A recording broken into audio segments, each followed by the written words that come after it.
Hello, this is Daniel Mart, and today I'm going to be doing a review. This time around, I'm going to be doing a review for Southpaw, and it stars Jake Gyllanhaal, Rachel McAdams, Forrest Whitiker, Oona Laurence, 50 Cent, Skyland Brooks, Naomi Harris, Victor Ortiz, Bayu Knapp, and yeah, I believe that's everybody who is important to the movie. Let's see. Lana Young, and let's see. Yeah, that's basically anybody and everybody who is important to the plot. So yeah, and Victor Ortiz. I don't know if I said his name already. Um, and Miguel Gomez. So yeah, before I begin though, 10-second spoiler warning as usual for those who have yet to actually watch the movie and haven't already. Stop the video, go check it out, and come back here and watch the rest of this review. 10-second spoiler warning as usual, starting now.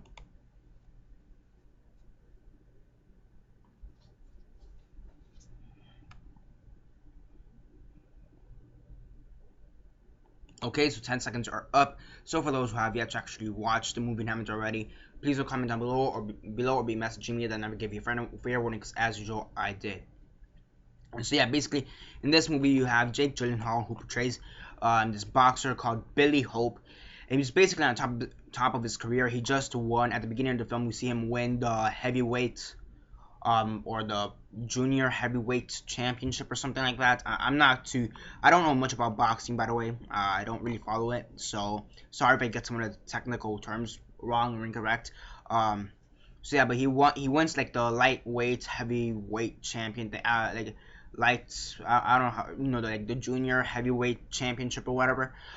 He wins that. We see him win that. We see him win that at the beginning, and you have this one guy who really wants to go against him, right? So one day during the charity event, this guy Miguel Escobar, I believe was his name, he basically challenges him to a fight, right there during a charity event in Suits. It's not exact. I don't think it was like kind of charity event, but it was more of a banquet or whatever for the charity. So he tempts Billy Hope into fighting during this banquet. Which he does, because he's stubborn. He has like anger management issues, so he's stubborn. So he does this fight during the banquet. When all of a sudden his wife is shot. His wife dies. His wife is shot, and after this his life just goes down, down, down, down, down. Yeah, he goes through fucking hell. His wife is shot. After that, he basically wants to commit suicide. And he starts taking drugs and becomes a heavy drinker. He loses custody of his child. His child kind of his daughter, Oona Laurence, who portrays Lilia or Lila or something. Lila. So yeah, his daughter kind of hates him after that. At first, they want to be together, obviously, but then after a while, from what it seems like a couple of days or a couple of weeks or maybe a month, it seems like the daughter doesn't really want to see him anymore. Then she does, and he's trying to find a job. He's trying to, get back on his A game, trying to stabilize his life for himself, for his daughter, and just in general. 50 Cent, who was his manager or agent at the beginning of the film, he drops him. He has to go to Forrest Whitiker, who's this ex-pro coach. Used to coach pro boxers, but he doesn't do it anymore. So now he has to get Forrest Whitiker to basically he has to convince Forrest Whitiker to coach him. So he does that. So yeah, yeah. All the way back in December, Jake Gyllenhaal was in Nightcrawler, and he looked like borderline anorexic. He was skinny. He was gaunt. He was gone. He was, like that was long ago. He looked like he was starving. Here, and like 6 or 7 months later, he is built, like he is muscular. He is well built. He looks, he completely different. So yeah, I mean, Jake Gyllenhaal, he's one of those actors who just transforms his body no matter the role. Similar to Christian Bale. Jake Gyllenhaal, he's one of those actors who basically gets into his roles. He does anything for his roles, and I believe this is like the third. I believe he has like 4 movies coming out this year or something like that, or like 4 or 5 movies. aside from Southpaw or whatever. This whole year, I'm not sure. Um, so I mean, yeah, he has Southpaw. He has Southpaw that comes out this year. Um, he had Accidental Love, which I believe came out earlier this year. He has Everest, which comes out this year, and I believe he's also doing Demolition, which comes out. I don't know if it's this year or next year. I'm not sure. I'm not sure if that's for this year or next year, but yeah, he has like a bunch of movies coming out, 3 or 4 movies that came out this year, or are coming out this year, and normally that's typical for him, for Jake Gyllenhaal, for at least 2, maybe 3 movies come out in a single year. So yeah, yeah, because 2013 he did Prisoners and Enemy. Last year he did Nightcrawler and Lucid Dreams, or which is the making of Enemy. So if I'm not mistaken, I believe that's a short film though. So yeah, he did End of Watch in 2012 as well. So yeah, and Source Code I believe also came out in 2012. So yeah. So yeah, but whatever. Jake Gyllenhaal, great actor, you know that. So yeah, and the one thing I'm really surprised at is the fact that this movie is getting really mediocre reviews. You know, it's like it's mixed reviews. You know, some people like it, some people hate it.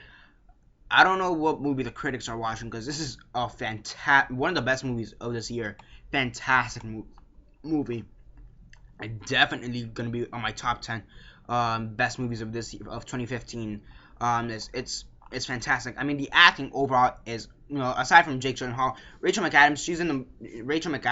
She's in the movie for about 15-20 minutes. I think she did a really great job. Forrest Whitaker, again, another talented actor. He did a really great job. 50 Cent, he's actually surprisingly a good actor.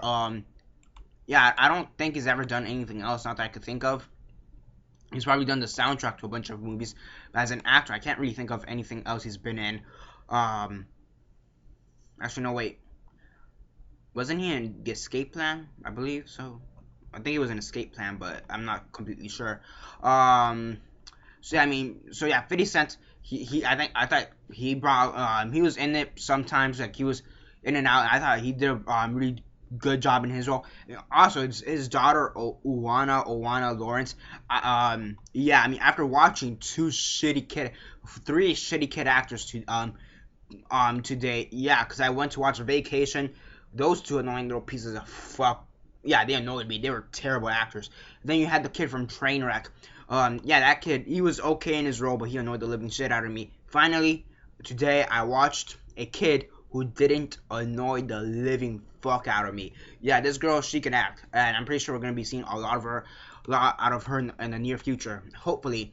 So yeah, I mean, hopefully she doesn't become like, she kind of looks like Mara Wilson. I'm not gonna lie, she kind of reminds me of Mara Wilson.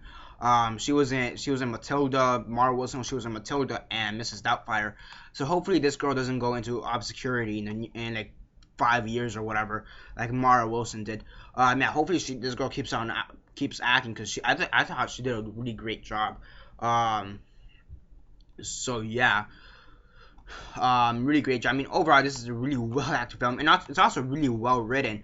That's again extremely well written. And I heard or read that the writer Kurt Sutter, this is his first time writing a film. I'm not sure if it's his first time writing anything for like or whatever. I don't know if he's done like TV shows or whatever before, but I heard that this is his first time actually doing a film, and I thought he did a great job. Yeah. So you have a writer's debut with Kurt Sutter's, and then you have like a actor's debut or actress with Oona Laurence and possibly 50 Cent. I'm not sure. I'm not sure. I need to check if he did Escape Plan, but I think he did, but I'm not sure. I haven't seen that thing since it came out, 2013, 2012. So yeah. Overall, I thought this was a great movie.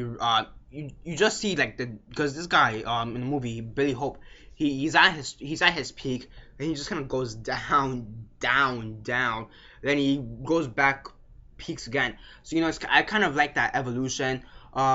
We've seen that in other films such as Raging Bull and some of the Rocky films, for example.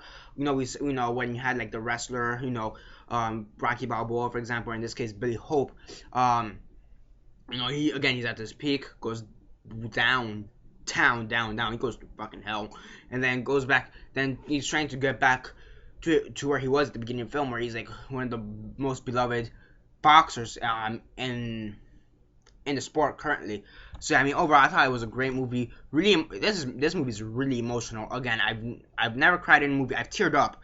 I've never had a like I've teared up, but like the tears usually never go like they've never gone down my cheek, and still still in this movie they didn't go down.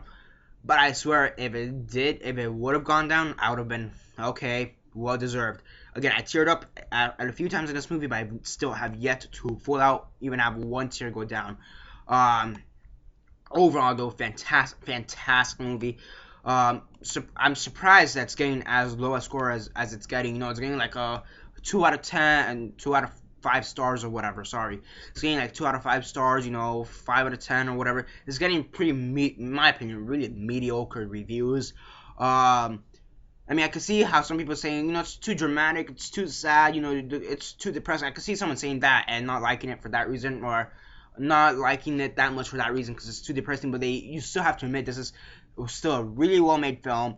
You know, it's not well made, extremely well made, not very well made, extremely, you know, really well written, really well acted. You know, it's a fantastic film. It's one of the best movies this year. Okay, there's no other way to put it. It's one of the best movies this year. Um, it's one of the best movies this year.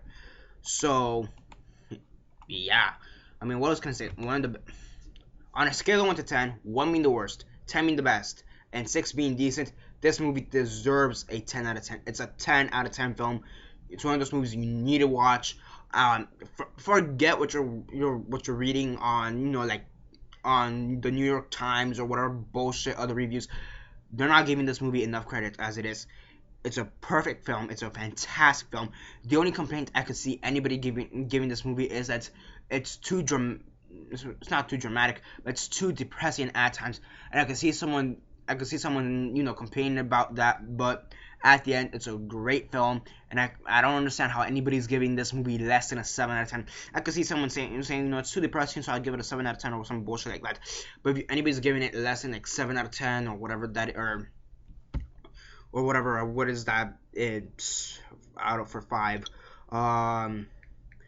Or if you guys use like something out of 5, 3.5 out of 5. If someone's giving this less than 7 out of 10, or yeah, if anybody out there is giving this movie less than a 7 out of 10 or a 3.5 out of 5 stars or whatever bullshit, or 3 stars out of 4 as I've seen sometimes do or whatever, they're not giving it enough credit. It's just as that. They're not giving it enough credit. I can see